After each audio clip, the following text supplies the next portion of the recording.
আর মাছ মাংস খেতে ভালো লাগে না। আজকে টক ডাল করলাম আর এই পটল পোস্ত করব।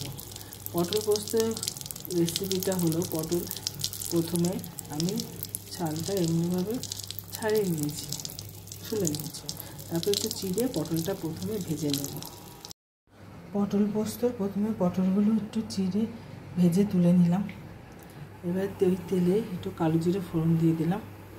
এবার এর মধ্যে একটা আদা পেস্ট, আদা আর পেঁয়াজ দিয়েছি,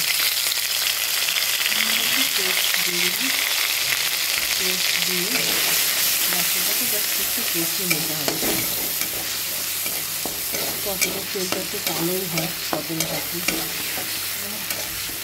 একটু কষিয়ে নিতে হবে। এর মধ্যে নুন, হলুদ, অল্প সামান্য জিরের গুঁড়ো আর মিষ্টি দিয়ে, কাঁচা লঙ্কা দিয়ে একটু কষিয়ে নেব। জল দিয়ে দিলাম। এবার একটু ফুটে দেবো।